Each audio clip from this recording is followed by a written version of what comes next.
ইয়াতিমের মাল যারা অন্যায়ভাবে আত্মসাৎ করবে, ইয়াতিমের মানের দৃষ্টান্ত হলো আগুনের মতো, কেমন যেন তারা পেটের মধ্যে আগুন ঢুকাইতেছে, মরার পরে তারা সরাসরি জাহান্নামে যাবে। ওই যেমন একটা উদাহরণ দেই, সহজে বুঝবেন। বাবা মারা গেছে 2 বছর আগে, 3 ভাই, বড় ভাইয়ের 1 সন্তান, 1 মেয়ে, 1 ছেলে 1 মেয়ে, 2 সন্তান রেখে বাবা মারা গেছে। বাবার 2 বছর পরে বড় ভাই মারা গেছে। এখন বড় ভাইয়ের যে 2 সন্তান আছে, এই 2 সন্তান বাবার সম্পত্তি হিসেবে সম্পত্তি পাবে কি পাবে না? কথা বলেন, পাবে কি পাবে না? অবশ্যই পাবে। এখন যখন বাবা মারা গেছে, বাবা মারা যাওয়ার 2 বছর পর্যন্ত সম্পত্তি ভাগ করে নাই, বড় ভাই যখন মারা গেছে বাকি রয়েছে 2 ভাই। 2 ভাইয়ের সম্পত্তিগুলা বন্টন করে নিয়ে নিছে। আর যে 2 ভাতিজা আছে ইয়াতিম, ওদেরকে কোনো রকম 9-6 বুঝ দিয়া, অল্প সম্পত্তি দিয়া বাকি সম্পত্তি নিজেরা মাইরা দেয়। আছে না? আর যদি ভাবির বয়স একটু কম থাকে, তাইলে বলে যে এখন তো ভাইও মারা গেছে, আপনি সন্তান নিয়ে মায়ের বাড়ি চলে যান। শ্বশুর বাড়িতে এতটা অযত্নে তাদেরকে রাখে যে এই বাড়িতে থাকার মতন আর কোনো পরিবেশ থাকে না। পরবর্তীতে বাবার বাড়িতে চলে যায়।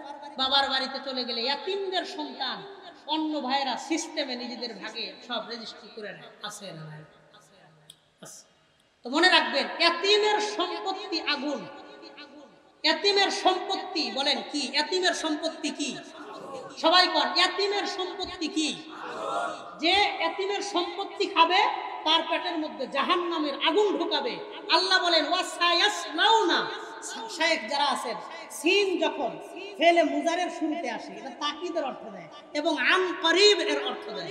তার মানে এই লোকটার মরতে দেরি, আল্লাহর জাহান্নামে যাইতে দেরি হবে না। বলেন হুজুর, আমার তর্জমা ঠিক আছে? ওয়াসায়াসলাউনা সাইরা এর অর্থ হলো সে মরতে দেরি, আল্লাহর জাহান্নামে যাইতে দেরি হবে না। কাজে সহযোগিতা করব, এটা আমাদেরকে আদেশ করলেন কে? এবার একটা হাদিস আপনাদের সামনে বলি।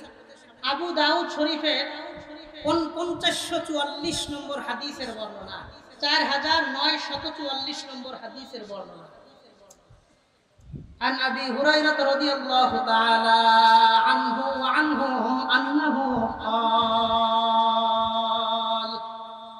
নবীজির সাহাবী আবু হুরায়রা রাদিয়াল্লাহু আনহু তিনি বলেন, قال رسول الله صلى الله عليه وسلم, নবীজি বলেন, ইন্নাদ দীনা আন-নাসীহা। এই কথাটা নবীজি 3 বার বলেন। অন্য ব্যক্তির কল্যাণ কামনা করার নামই হলো দ্বীন। একজন ব্যক্তি আরেকজন মানুষের কল্যাণ কামনা করবে, এটার নাম দ্বীন। একজন মানুষ আরেকজন মানুষের উপকার করবে, ক্ষতি করবে না, এটার নাম হলো দ্বীন। তাহলে 1 নম্বর কথা জানলাম, আল্লাহ কোরআনে একে অপরকে সহযোগিতার কথা বলেছেন ভালো কাজে। 2 নম্বর কথা, একে অপরের ভালো কাজ করা, সহযোগিতা করা, কল্যাণ কামনা করা, এটার নামই হলো দ্বীন। 3 নম্বর একটা হাদিস আপনাদের শোনাই, বুখারী শরীফের 57 নম্বর হাদিসের বর্ণনা। এই হাদিসের মধ্যে নবীজির সাহাবী বলেন, عن جرير بن عبد الله رضي الله تعالى عنه وعنهم أنه قال, নবীজির বিখ্যাত সাহাবী জারির ইবনে আব্দুল্লাহ রাদিয়াল্লাহু আনহু তিনি বলেন, বায়াতু রাসূলুল্লাহি সাল্লাল্লাহু আলাইহি ওয়াসাল্লাম, আমি আল্লাহর নবীর হাতে হাত রেখে 3 কাজের ব্যাপারে ওয়াদা করেছি।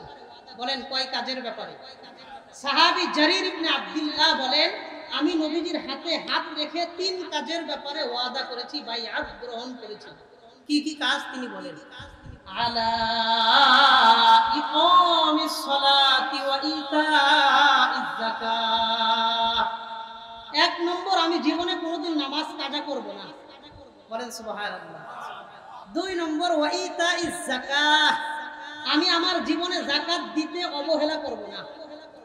3 নম্বর, ওয়ান নুসহি লিকুল্লি মুসলিমিন, আমি জীবনে প্রত্যেকটা মানুষের ভালো কামনা করব, কোনো মানুষের ক্ষতি করব না। তাহলে কয়টা কাজের ব্যাপারে নবীজির হাতে হাত রেখে তিনি ওয়াদা এবং বায়াত গ্রহণ করলেন? কয় কাজের উপর? 1 নম্বর, আমি জীবনে কোনোদিন নামাজ ছাড়ব না, নামাজ কাজা করব না। 2 নম্বর, তিনি বললেন, আমার জীবনে আমি কোনোদিন যাকাত আদায়ে অবহেলা করব না। 3 নম্বর, তিনি বললেন, আমি মানুষের কল্যাণ কামনা করব, আমার জীবনে কোনো মানুষের বিন্দুমাত্র ক্ষতি করব না। তিনটা কাজে তিনি নবীজির সাথে ওয়াদাবদ্ধ হইলেন। তাহলে এবার প্রথম থেকে আসেন, কোরআন বলে একে অপরকে সহযোগিতা করো ভালো কাজে। 2 নম্বর, একে অপরকে সহযোগিতা করার নামই হলো ইসলাম। 3 নম্বর, সাহাবায়ে কেরাম তিনি নবীজির হাতে হাত রেখে বায়াত গ্রহণ করেছেন, অন্যের ক্ষতি করবে না, বরং অন্যকে দ্বীনি কাজে সহযোগিতা করবে, কল্যাণ কামনা করবে। 4 নম্বর কথা, মানুষকে সহযোগিতা করলে আমার আপনার কি লাভ? নবীজি বলেন, মুসলিম শরীফের 2699 নম্বর হাদিসের বর্ণনা, 2699 নম্বর হাদিসের বর্ণনা। عن أبي هريرة رضي الله تعالى عنه أنه قال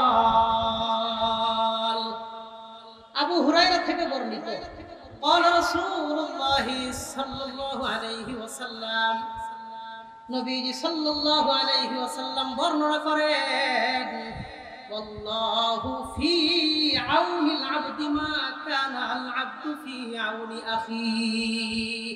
নবীজি বলেন, একজন মানুষ যতক্ষণ পর্যন্ত অন্য মানুষকে সহযোগিতা করতে থাকে, ওই সাহায্যকারী ব্যক্তিকে স্বয়ং আল্লাহ ততক্ষণ পর্যন্ত সহযোগিতা করতে থাকে। আমি আপনি বান্দারে সহযোগিতা করব, আমাকে আপনাকে সহযোগিতা করবেন কে?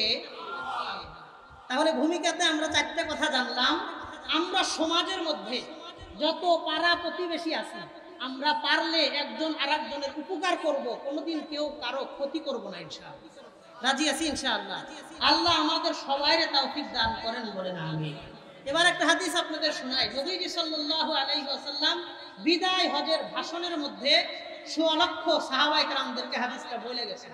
নবীজি সাল্লাল্লাহু আলাইহি ওয়াসাল্লাম বলেন, মুসলিম শরীফের 6434 নম্বর হাদিসের বর্ণনা, 6434 নম্বর হাদিস, 6434 নম্বর হাদিসের বর্ণনা, 6434 নম্বর হাদিস। নবীজি বলেন, عن جابر بن عبد الله رضي الله تعالى عنه وعنهم أنه قال, জাবের রাদিয়াল্লাহু আনহু থেকে বর্ণিত, তিনি বলেন, قال النبي صلى الله عليه وسلم في خطبة حجة الوداع, আল্লাহর নবী বিদায় হজের খুতবার মধ্যে 16 লক্ষ সাহাবায়ে কেরামদেরকে বলেন, লা তাহাসাদু ওয়ালা তানাজাশু ওয়ালা তাবাগাদু ওয়ালা তাতাবারু ওয়ালা ইয়াবি' বা'যুকুম আলা বাই'i বা'য। নবীজি বলেন, লা তাহাসাদু, তোমরা সমাজে একে অপরের সাথে হিংসা করবা না। বলেন কি করবা না? নবী বললেন, লা তাহাসাদু, তোমরা সমাজের মধ্যে একে অপরের সাথে হিংসা করবা না। ওয়ালা তানাজাশু, তোমরা একে অন্যের সাথে ধোঁকাবাজি করবা না। ওয়ালা তাবাগাদু, একে অন্যের সাথে বিদ্বেষ লালন করবা না। ওয়ালা তাদাবারু, তোমরা একে অন্যের পিছনে বসে কারো সাথে শত্রুতা লালন করবা না। একে অন্যের পিছনে বসে কারো ক্ষতি করার চিন্তা ভাবনা করবা না। 4টা কাজ থেকে নবী নিষেধ করলেন। হিংসা কইরো না, ধোঁকা দিও না, অন্যের সাথে বিদ্বেষ রাখো না, আর পিছনে বসে কারো ক্ষতি করার চিন্তা করো না। আরেকটা কথা নবী বললেন, ওয়ালা ইয়াবি' বা'যুকুম আলা বাই'i বা'য, একজনের বেচা কেনার উপর আরেকজন বেচা কেনা কইরো না। একজন গরিব মানুষ একটা মাছের দাম করতেছে, জিজ্ঞাসা করতেছে যে এটা আমি আপনারে 3000 টাকা দেই। গরিব মানুষ এর চাইতে বেশি তার সামর্থ্য নাই। একজন টাকাওয়ালা মানুষ আইসা বলতেছে, ভাই 3000 টাকা না, আমি 3500 টাকা তুমি আমারে দিয়ে দেন। তো স্বাভাবিকভাবে ব্যবসায়ী তাকে মাছটা দিয়ে দিবে। তো আপনার এই আচরণের কারণে একজন গরিব মানুষের মনে কষ্ট লাগবে কি লাগবে না? হ্যাঁ, গরিব মানুষের সাথে কথা কাটাকাটি হয়ে কথা শেষ হয়ে গেছে, সে নিতে পারে নাই, সে তাকে দেয় নাই, সে চলে গেছে। এখন যদি আপনি এসে বলেন, আচ্ছা ভাই আমি 3500 দিয়ে আমারে দিয়ে দেন, তাহলে ওই ব্যক্তির মনে কষ্ট পাবে না। বিষয়টা কি বুঝতে পারছি সবাই? এটাই নবীজি বললেন, ওয়ালা ইয়াবি' বা'যুকুম আলা বাই'i বা'য, একজনের বেচাকেনার উপর আরেকজন তোমরা বেচাকেনা করবা না, এতে অন্য মানুষ কষ্ট পাবে।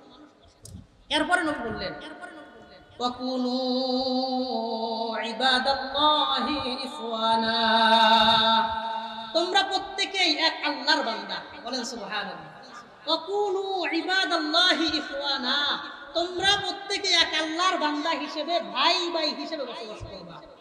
এরপরে নবী বললেন, শোনো, আল মুসলিমু আখুল মুসলিম, একজন মুসলমান আরেকজন মুসলমানের ভাই হয়।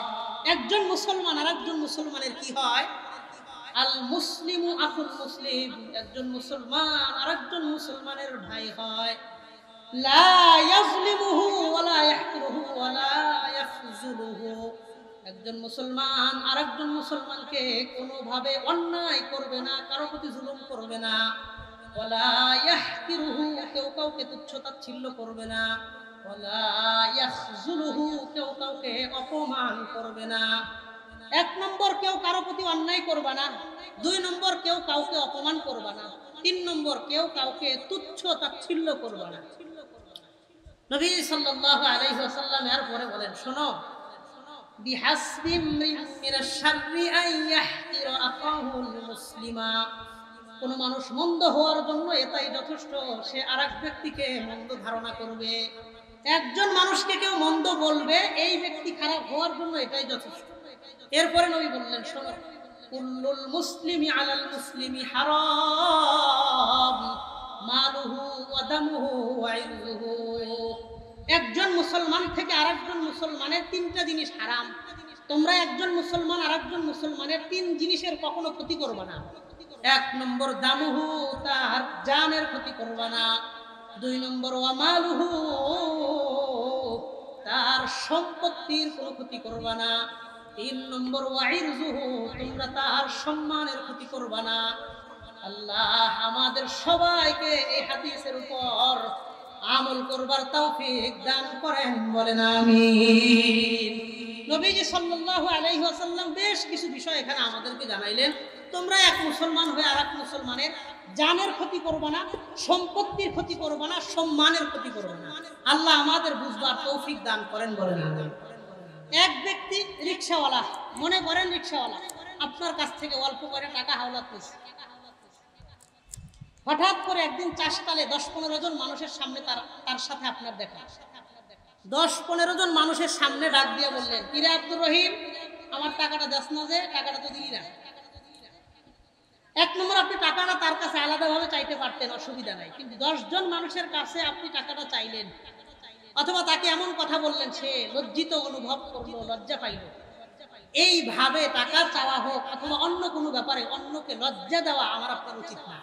বিষয়টা বুঝতে পারছি তো?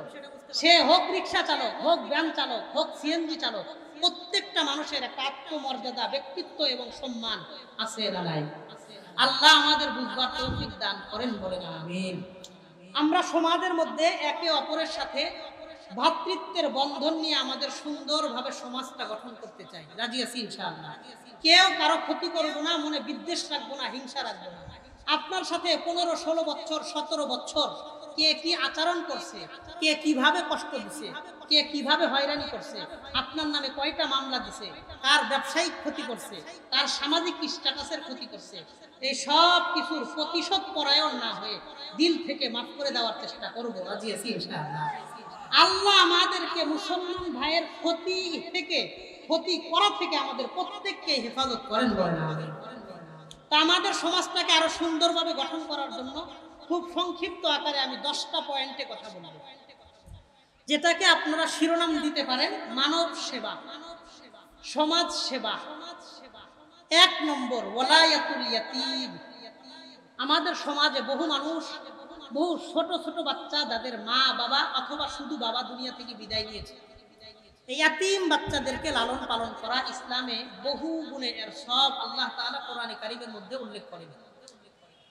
আর দেখা যায় আমাদের সমাজের মধ্যে ইয়াতীম শ্রেণীর শিশুরা সবার হাতেই কিছুটা অবহেলার শিকার হয়, তাদেরকে কেউ তেমন মূল্যায়ন করে না।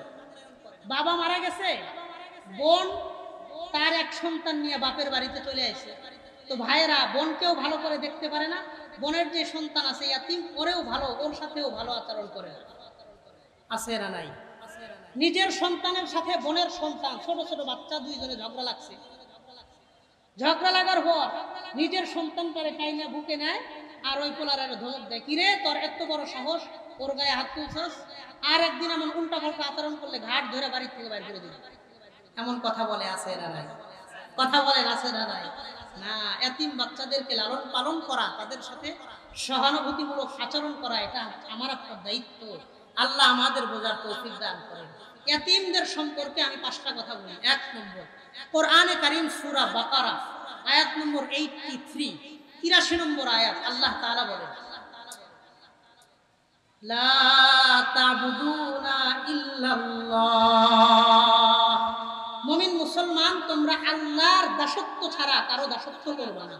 বলেন আমি আপনি একমাত্র ইবাদত করব কার?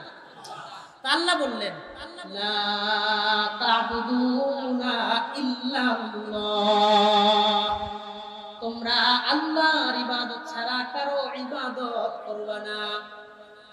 2 নম্বর কথা আল্লাহ তাআলা বললেন ওয়াবিল ওয়ালিদাইনি ইহসানা ওয়া যিল কুরবা ওয়াল ইয়াতামা ওয়াল মাসাকিন, আর শোনো তোমরা তোমার মা বাবা, তোমার নিকট আত্মীয় আর তোমার এতিম আর মিসকিন শিশুদের সাথে ভালো আচরণ করবা।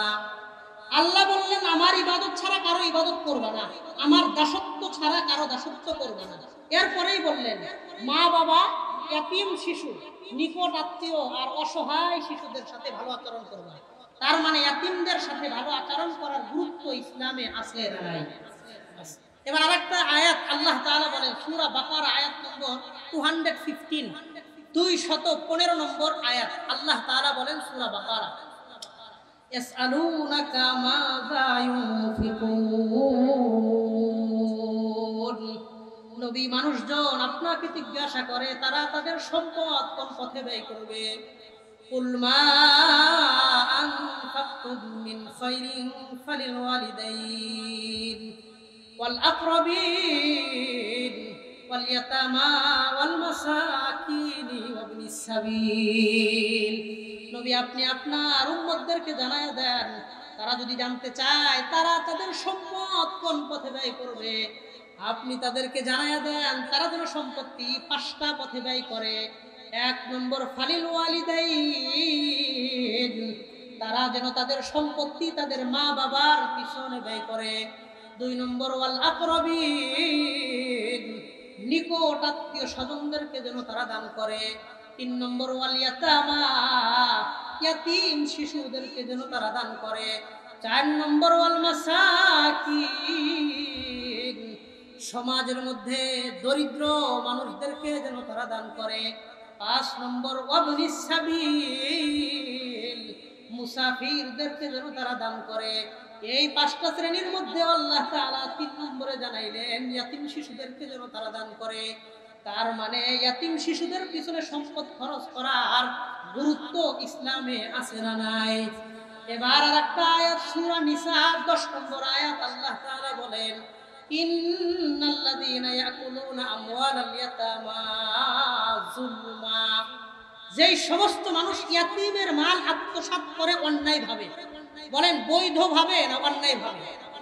আল্লাহ বলেন ইন্নাল্লাযীনা ইয়াকুলুনা আমওয়ালাল ইয়াতামা যুলমা, যারা ইয়াতীমের মাল আত্মসাৎ করে অবৈধভাবে জুলুম করে, ইন্নামা ইয়াকুলুনা ফি বুতুনিহিম নারা, কেমন যেন তারা তাদের পেটের মধ্যে আগুন ঢুকাইলো, বলেন নাউযুবিল্লাহ। এরপরে আল্লাহ বলেন ওয়াসায়াসলাউনা সাঈরা, এই সমস্ত মানুষ ইন্তেকালের পর তারা আল্লাহর জাহান্নামে প্রবেশ করবে, বলেন নাউযুবিল্লাহ। ইয়াতীমের মাল যারা অন্যায়ভাবে আত্মসাৎ করবে, ইয়াতীমের মালের দৃষ্টান্ত হলো আগুনের মতো, কেমন যেন তারা পেটের মধ্যে আগুন ঢুকাইতেছে, মরার পরে তারা সরাসরি জাহান্নামে যাবে। ওই যেমন একটা উদাহরণ দেই সহজে বুঝবেন। বাবা মারা গেছে 2 বছর আগে, 3 ভাই, বড় ভাইয়ের 1 সন্তান 1 মেয়ে, 1 ছেলে 1 মেয়ে, 2 সন্তান রেখে বাবা মারা গেছে। বাবার 2 বছর পরে বড় ভাই মারা গেছে। এখন বড় ভাইয়ের যে 2 সন্তান আছে, এই 2 সন্তান বাবার সম্পত্তি হিসেবে সম্পত্তি পাবে কি পাবে না? কথা বলেন, পাবে কি পাবে না? অবশ্যই পাবে। এখন যখন বাবা মারা গেছে, বাবা মারা যাওয়ার 2 বছর পর্যন্ত সম্পত্তি ভাগ করে নাই, বড় ভাই যখন মারা গেছে বাকি রয়েছে দুই ভাই, দুই ভাইয়ের সম্পত্তিগুলা বন্টন করে নিয়ে নিছে। আর যে দুই ভাতিজা আছে ইয়াতিম, ওদেরকে কোন রকম ৯-৬ বুঝ দিয়া অল্প সম্পত্তি দিয়া বাকি সম্পত্তি নিজেরা মাইরা দেয়। আছে না? আর যদি ভাবির বয়স একটু কম থাকে তাইলে বলে যে এখন তো ভাইও মারা গেছে, আপনি সন্তান নিয়ে মায়ের বাড়ি চলে যান। শ্বশুর বাড়িতে এতটা অযত্নে তাদেরকে রাখে যে এই বাড়িতে থাকার মতন আর কোনো পরিবেশ থাকে না। পরবর্তীতে বাবার বাড়িতে চলে যায়। বাবার বাড়িতে চলে গেলে ইয়াতিমদের সন্তান অন্য ভাইয়েরা সিস্টেমে নিজেদের ভাগে সব রেজিস্ট্রি করে নেয়। আছে না? তো মনে রাখবেন, ইয়াতিমের সম্পত্তি আগুন। ইয়াতিমের সম্পত্তি বলেন কি? ইয়াতিমের সম্পত্তি কি? সবাই কোন ইয়াতিমের সম্পত্তি কি? যে ইয়াতিমের সম্পত্তি খাবে তার পেটের মধ্যে জাহান্নামের আগুন ঢুকাবে। আল্লাহ বলেন ওয়াসায়াসলাউনা। শেখ যারা আছেন, সিন যখন ফেলে মুজারের শুরুতে আসে এটা তাকিদের অর্থ দেয় এবং আন করিব এর অর্থ দেয়। তার মানে এই লোকটার মরতে দেরি, আল্লাহর জাহান্নামে যাইতে দেরি হবে না। বলেন হুজুর আমার তরজমা ঠিক আছে? ওয়াসায়াসলাউনা সাইরা এর অর্থ হলো সে মরতে দেরি, আল্লাহর জাহান্নামে যাইতে দেরি হবে না। আল্লাহু